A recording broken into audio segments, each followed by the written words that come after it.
Professor Anna Maria Tomaro to deliver a lecture. Over to Italy, Anna Mary. Please go ahead, madam. Thank you so much, your kind invitation. Thank you, dear colleague.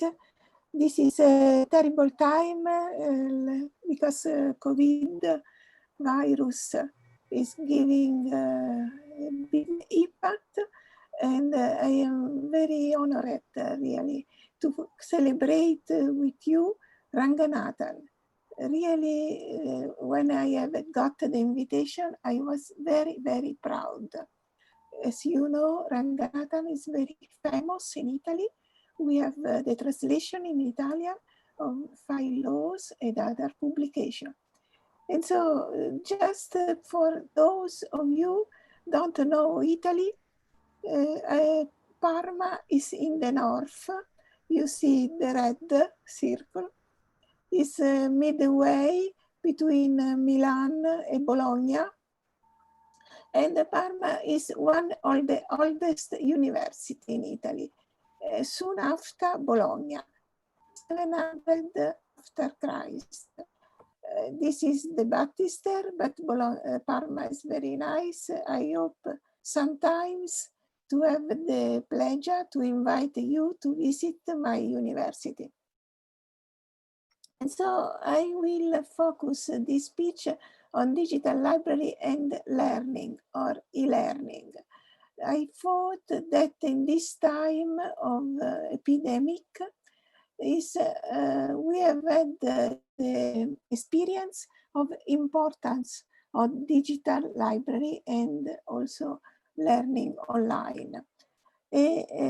This topic, digital library and e-learning, usually are not combined together, but I will demonstrate to you that also if the vision and the definition are different, they share the same theoretical framework, both the digital library community and the digital and the e-learning community. Then in the second part, I will focus on what a digital library can do for learning, becoming a learning environment, or sometimes somebody call hub, digital hub. I will focus on the differences and also the obstacle of digital libraries to support e-learning. And I will finish with the profile of digital librarians and how it change with e-learning. Going on, I started really with Ranganathan 5 laws. There is an interesting report, I'm sure you know, done by OCLC in 2014, and the author is Lynn Conway. She was trying to apply Ranganathan principles in our contemporary time. And if you look at the last column, you see that the current environment of e-learning is considered. And so we have an extension of the first law to include e-learning platform, to include bibliographic software, to include other application for the same purpose of save the time and growing the library. Starting with the vision of digital library is very early, soon after the Second World War, is done by Bush. Whenever Bush was just visioning a centralized library, or better, a repository, or where all the knowledge of the world is stored. He called it MEMEX. And this repository has very advanced software, in that time really not developed. It was just a vision. And this software has been called later hypertext. But to stress an advanced and different alternative form of information retrieval. 20 years later, Licklider was designing the procognitive utility net, which was an advancement because the vision of Bush, Weber Bush, has been extended to the net, to the network. And so we are now online in the network. And this procognitive utility net is an information system really very close to digital library architecture currently. This system is done by Circle, which are the database, and so the digital content connected to network, who are the arch, and with interface, which are the little square, many interface, each for these applications. There are many other innovations which were described by Licklider in a book called Library Future. And most of these innovations are now for us realized. The first vision of digital library is seen as individual focused, is like support for researcher, is especially related, contextualized in university and scholarly communication. But the real digital libraries are a little different. Also, if the vision of Bush has had a big impact in scholarly communication, the digital libraries have been built by country, and so we have the National Digital Library, has been also built by special association, and so we have a subject specialized digital library. And we have also institutions like the National Library investing a lot in digitization, and so digital library can be seen as organizations and institutions. And so we have now many typologies of digital libraries.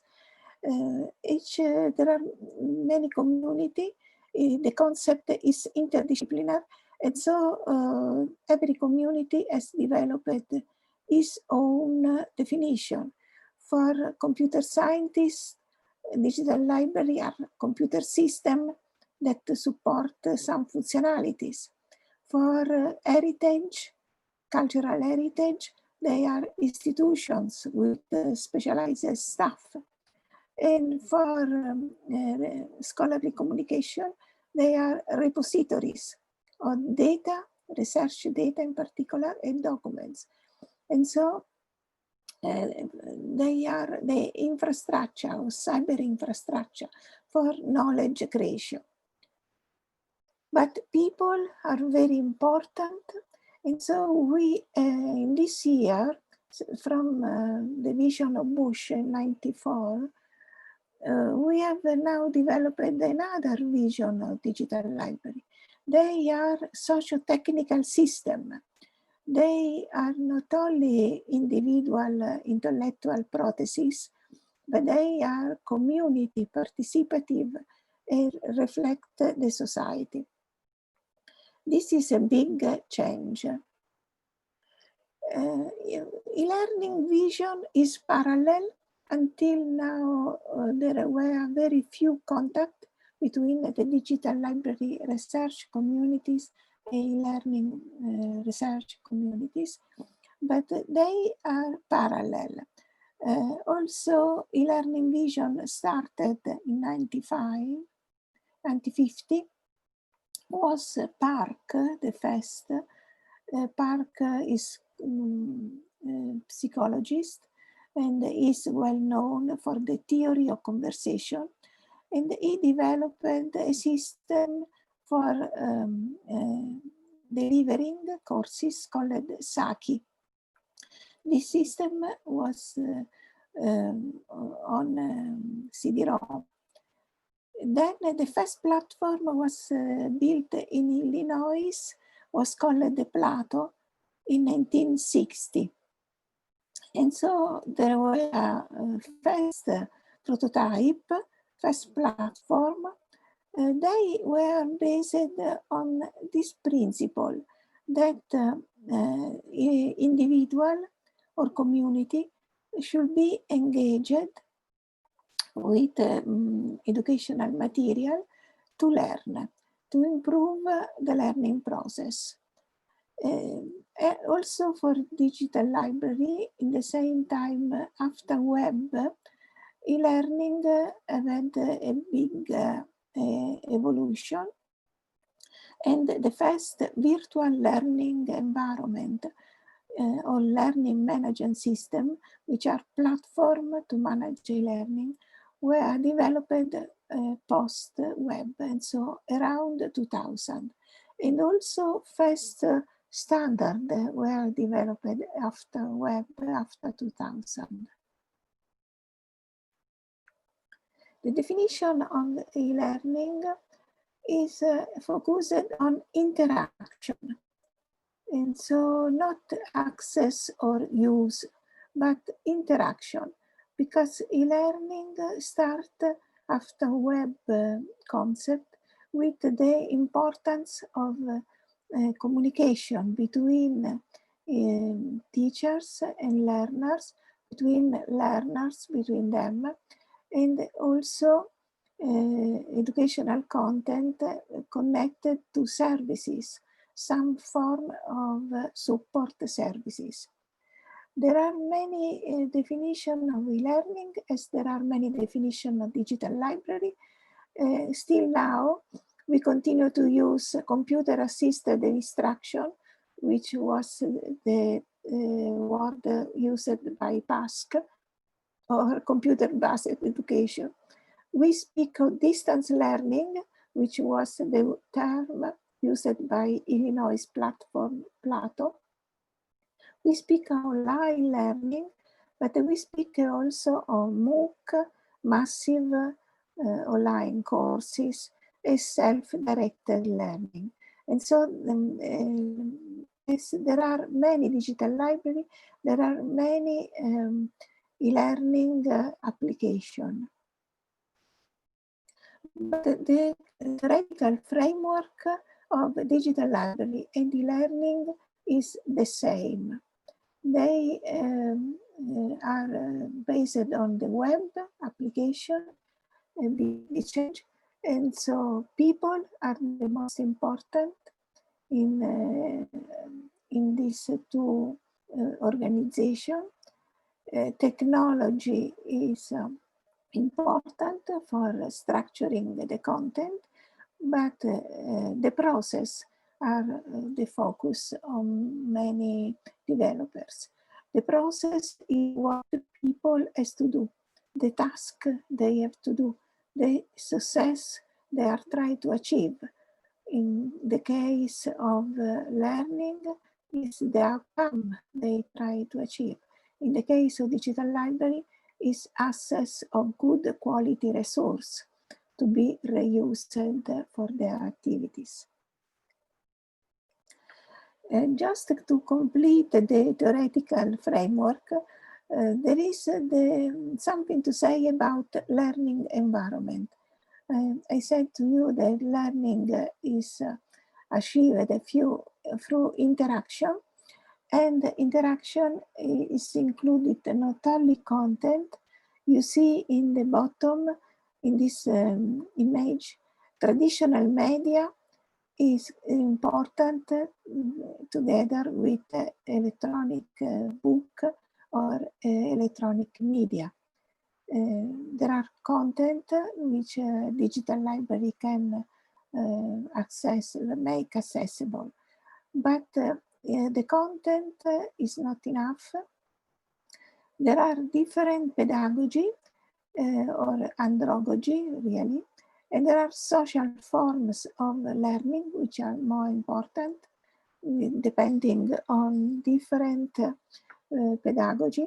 And so we continue to have self-learning form like the fast e-learning element, like Pasc-Kai, but we have most peer learning, which is based on connectivism, a pedagogy which believes that everybody can learn from their peer.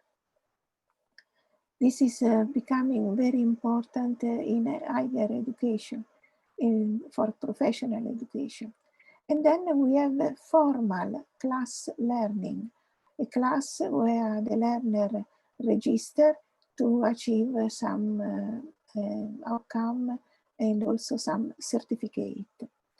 And then we have in the column at your left and your right, we have e-teaching, which is important also for librarians because many variety of teaching, not only instruction, but also tutor, or also coaching or moderation.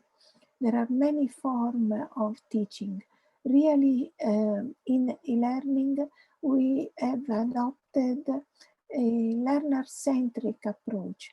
And so teacher is more a facilitator, is not at the center. At the center, there is the learner. And on the left column, the learner is not passive, but is active. We have to try active learning, and the learner create some document, create conversation, create presentation. There are many forms of interaction, a participatory approach on learners. And so the digital library should try to become this type of learning environment, or should try to integrate, to be embedded with virtual learning environment. There are the importance of social interaction to be stressed, and this means the importance of a term, I don't know, you are familiar, which is instructional design. The learning object or the educational material should be adapted to different typology of social interaction. And so most digital library are focused still on self-learning, but more advanced digital library, especially digital library started to support learning, they are more related to peer learning. And this is a very important collaborative approach to knowledge creation. I think that Ranganathan should be very interested to this approach of peer learning, because he was stimulating collaboration. And so peer learning is most used for professional training, lifelong training. But then we have also formal learning in classroom, and this is supported by institutions like university and teachers, experts who develop courses. Then if we look how we can apply this to the digital library as a learning environment, we need an extension of the functions of digital library beyond access. And access is including repository of learning object, repository of OER, Open Educational Resource, or also not structured resource like books and articles. What is important is the educational metadata, because to adapt digital object to education, we need some framework developed for metadata. Not only metadata to find a use, but metadata adapted to the learners and to the learning. Then digital library is also teaching. In particular, it's important the activity of tutoring. It's important the activity of digital literacy. But the digital library is important also for communication. This is both for teacher and for student, can be the reference service, can be just chat and other help a librarian can give to teacher and student. Another important definition is related to learning object. Learning object is structured, different from books, different from article. Also, if books and articles can be developed in learning object. The most important characteristic is reuse. All the e-learning vision is based on possibility to reuse. And also in a more collaborative environment, the learning object is learner-centric, not only for individual, but for community. There are importance of instructional design, because learning object should be structured in a standard way. And also is important the assessment. This is the most weak element of e-learning, assessment, because we are trying a different form of assessment, in particular peer assessment, but still most of the learning objects are assessed by teachers, also teacher as facilitator. I have prepared some example to make more evident this characteristic of combination of digital library and e-learning. Most of digital libraries, as I said to you, have had an impact on scholarly communication. They were most building the cyber infrastructure for research. But there are also some digital libraries which have the mission of improving learning, to be a cyber infrastructure for learning. And this is one of these libraries.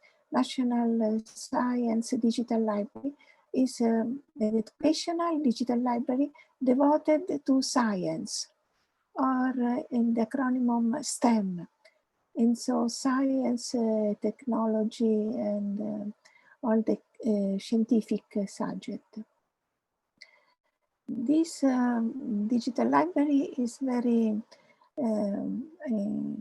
advanced, and they have developed a collection of OER you can use because they are open educational resource.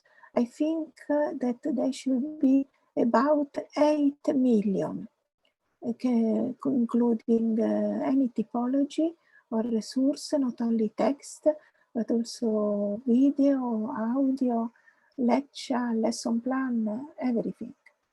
And this impressive collection of OER has developed many standards, because they are trying to enable the reuse of educational resource, and so are trying to support learning of scientific material starting from primary school until higher education school, and later. Is really very differentiated. And they have prepared for the collection two standards, really one standard and one pilot study, which are very interesting.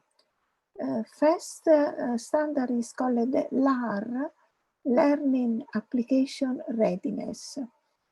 This is a standard trying to facilitate the integration of digital library with different platforms, different learning management system, different registry of OER, a different curriculum, special curriculum. And so they have developed the elements to be considered for integrating in different way, integrating learning object in OER in different context. Curriculum customization services is more advanced. The team of National Science Digital Library tried to collaborate with teachers. And so they have selected a sample of teachers in school, in particular primary high school, and try to find how they can reuse learning object in the digital library. Also, National Science Digital Library has developed interesting schema for educational metadata. And they have aggregated in 3 blocks this metadata for identification of the object, metadata for the discovery, and educational metadata for use. You can explore the digital library on National Science Digital Library, and you see that you can search for every subject, but you can search also for educational level, resource type, and also copyright, possibility of licenses, and other educational standards. This is, in my knowledge, the biggest educational digital library. But we have one in Europe too. It's called the Europeana. I don't know if you know, but in Europe we use very much. Europeana has been built aggregating a national library, digital library, and so you have a possibility to access only one search on the cultural heritage of Europe. Not only text, but also paintings and archives document and audio and video, anything really. And the European Digital Library has been important not only for this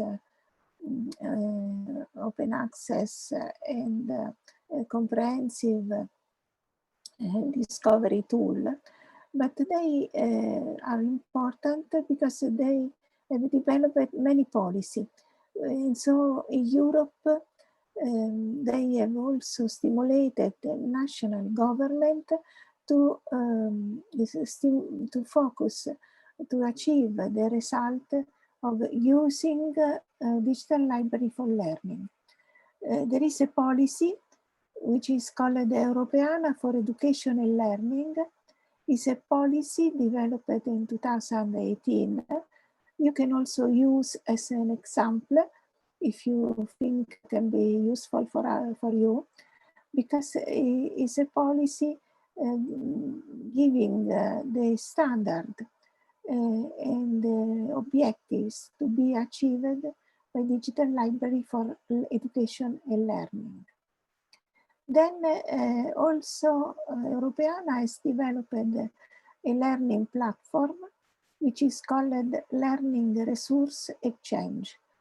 Exchange because it's based on sharing. And so single teachers or single school can submit in this platform their courses. Also, another project still living is Historiana learning, because most of the material in Europeana is interesting for humanities scholar, because they are digital collection by countries, European countries. Historians are very interested to use. And Historian is a portal developed by a project. In this portal, you find, I don't know if you can see this content, so you find OER, but not only, you find learning activities, exercise activities used by teachers to help achievement of learning outcome. And also the teacher or the student not only can reuse what has been done by other teacher, but they can build their activity. And so there is the possibility in the particular application to build and share courses, activities in any language. For example, you also, not only European teachers, you also as teachers and professional can reuse these learning activities and can build, for example, something in your language. You can also browse by subject this particular platform. The only limitation is that it's dedicated to history. So you don't find all the subject. But in the future, I hope that Europeana can have for every discipline this kind of tools, because it really is very important for us.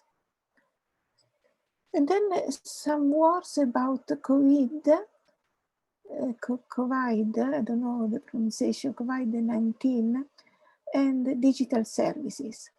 Why it was important? There is a very bad side of the virus, and I am very worried also for you. We have had the epidemic soon after China. Italy was the first country after China to be invaded by the virus. But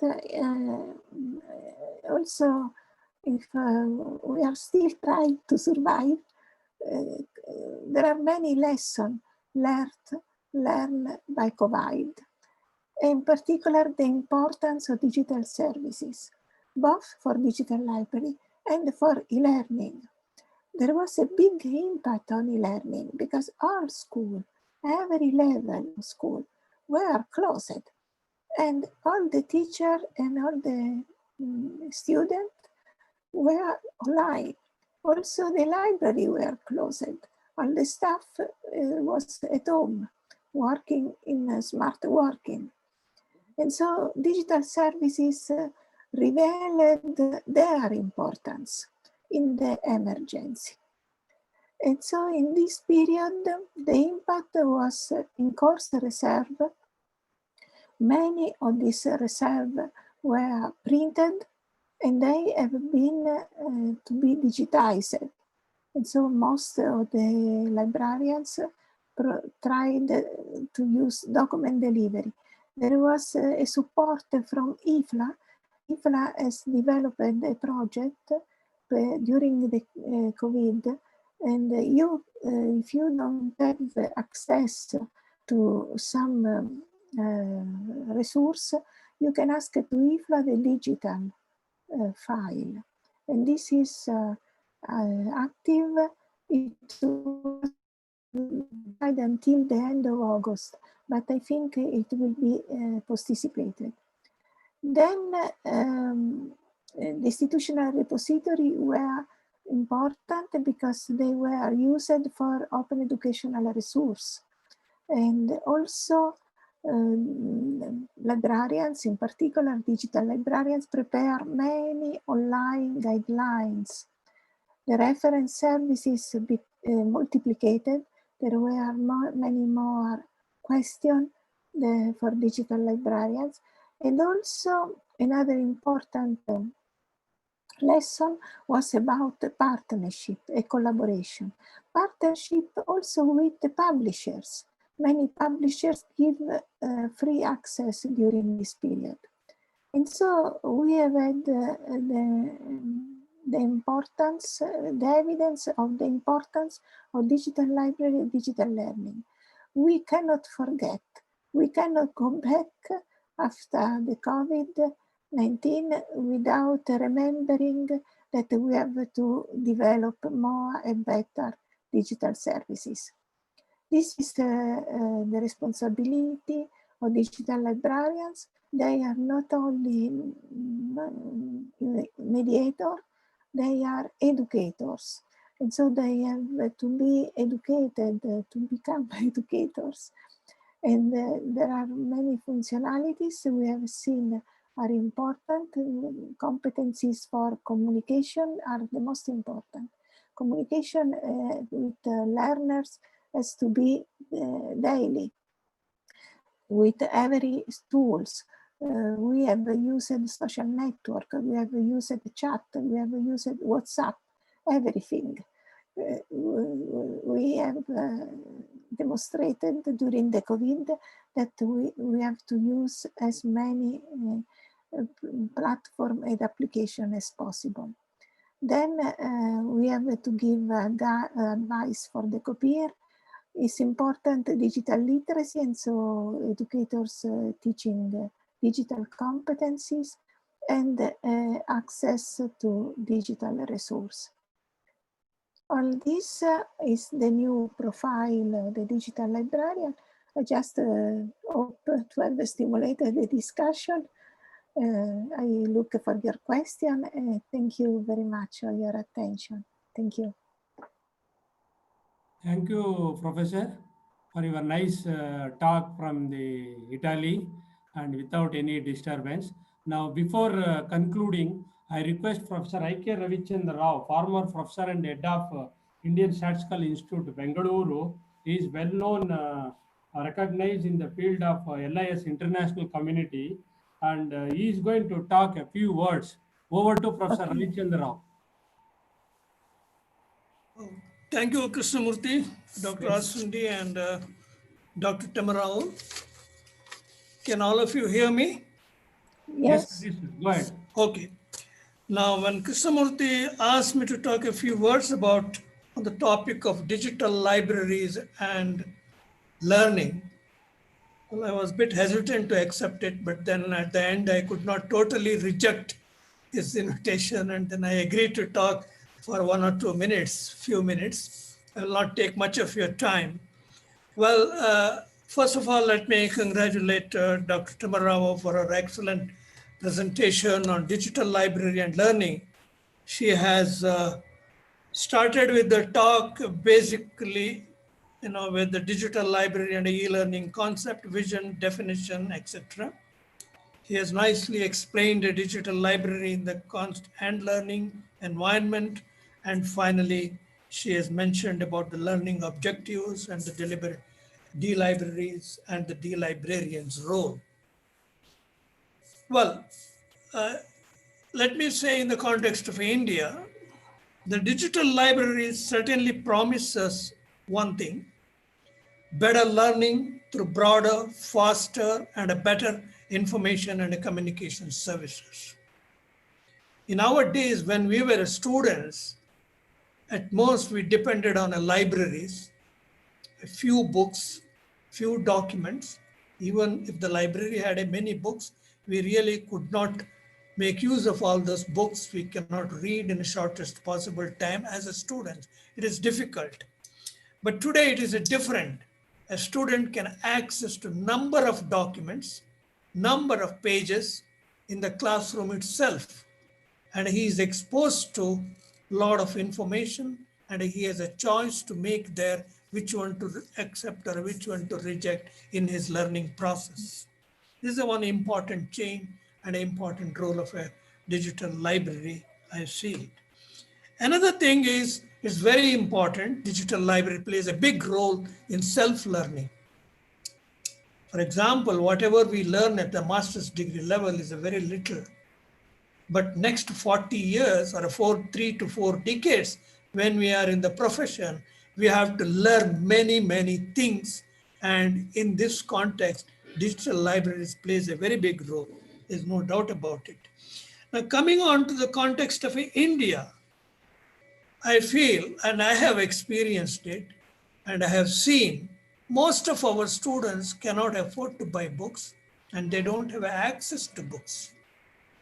Now, if their library in their school, if they have a good digital library, student will have an access to a lot of information for which they don't have to spend money. Whereas a book, they have to spend a lot of money to buy it. Another thing, particularly medical students in India, buying a books for them is very costly, and most of the books contains only the foreign materials, information, etc. But today, most of our medical colleges and big hospitals, they do have medical records in the digital libraries, and a student will have a big opportunity to access to those records, and it will play a very big role in learning. And this is where I feel digital library plays a very big role in learning. Now, what else a digital library? We have a benefit. Students will have a benefit to access data sets.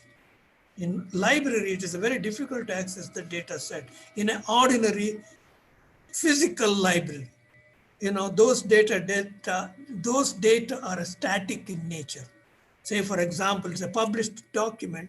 They may have a data which is 5 years old or 10 years old. But in the online context, they have a dynamic data. They can access dynamic data, scientific data, social science data, on the classroom itself in a digital library. And, that's something big advantage for students to have a digital library and access to the digital library. They can access to electronic journals. They can participate in the news group, list servers, and mail archives. They can also access indexes and directories. And these are some of the things are quite important. And most important thing is that the success of a digital library depending upon the content it has, the information it has. It should be up to date, and it should